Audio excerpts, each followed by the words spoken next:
Bismillahirrahmanirrahim. Assalamualaikum warahmatullahi wabarakatuh. Alhamdulillahirabbil alamin. Alhamdulillahilladzi hadana lil Islam wa 'allamana al-Qur'ana khairul kalam. Wassalatu wassalamu ala nabiyyina Muhammadin khairul anam. Alhamdulillah teman-teman sekalian, pada kesempatan malam hari yang sejuk ini saya bisa kembali menjumpai teman-teman sekalian untuk sedikit berbagi ya dalam kesempatan ini, berbagi pengalaman tentang pengobatan ruqyah, pengobatan dengan metode ruqyah syariah, Quranic healing, pengobatan dengan bacaan Quran. Ini ada satu peristiwa ya di luar nalar kalau menurut saya.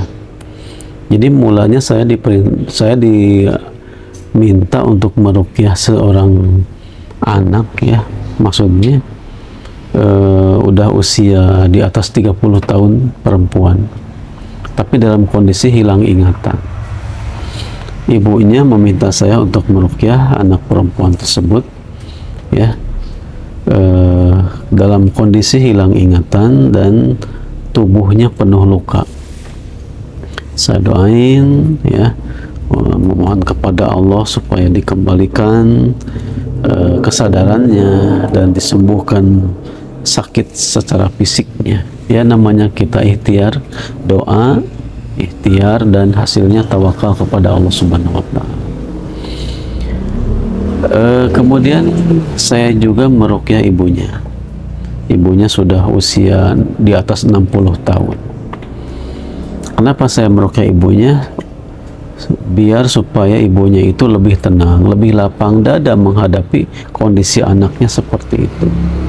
Karena si ibu ini sering merasa capek, sering merasa kesel, jengkel, emosi, kemudian suka sesek ya, suka nangis sendiri gitu ya, suka sedih berlebihan. Makanya untuk menenangkannya itu bisa dengan ruqyah. Maka ketika proses ruqyah itu berlangsung, si ibu itu sendawa-sendawa, kemudian ngeludah dan muntah. Kemudian sebelum diakhiri proses ruqyahnya, saya bilang, "Ibu, apa yang masih dirasakan?" Si ibu itu mengatakan, "Ini kayak ada sesek ya, di dadanya sesek."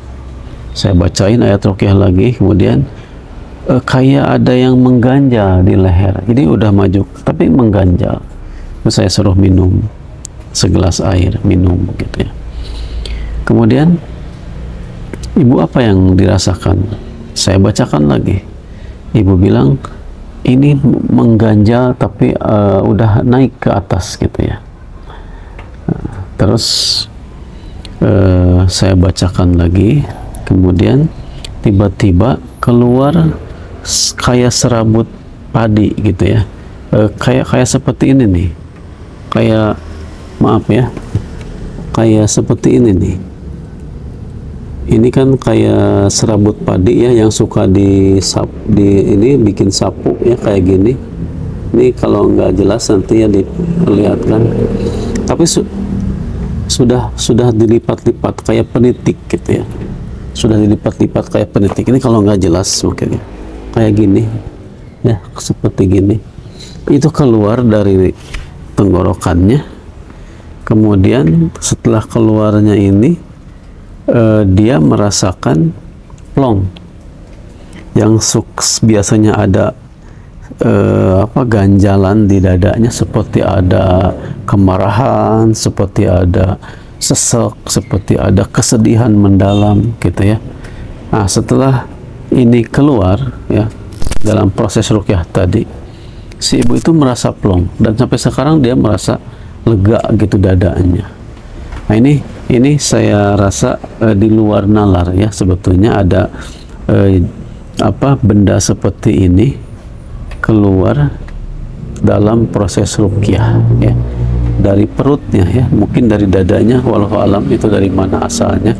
Yang jelas ya, kita hanya berdoa. Kita bukan orang yang mampu menyembuhkan penyakit, ya, menghilangkan gangguan, menghilangkan keluhan, gejala penyakit, tidak. Kita hanya berdoa kepada Allah supaya Allah berkenan menyembuhkan, supaya Allah berkenan menghilangkan sakitnya, gangguannya, dan lain sebagainya. Jadi hanya Allah yang Maha Penyembuh, kita hanya sebagai perantara saja. Dalam ruqyah pun seperti itu, ya. Tidak boleh kita menyandarkan kesembuhan ini kepada ruqyah, kepada bacaan, ya. Ini hanya sekedar wasilah, hanya sekedar ikhtiar, ya, hanya sekedar sebab, ya. Yang sebab ini Allah izinkan atau Allah tidak izinkan untuk mencapai pada kesembuhan. Jadi semakin kita bersandar kepada Allah, semakin ikhlas niat kita dalam membantu sesama hamba Allah, ya, yang mengalami sakit, gangguan jin dan lain sebagainya, itu pertolongan Allah akan semakin dekat. Jadi itu teman-teman sekalian, salah satu kejadian luar biasa, di luar nalar menurut saya, ya.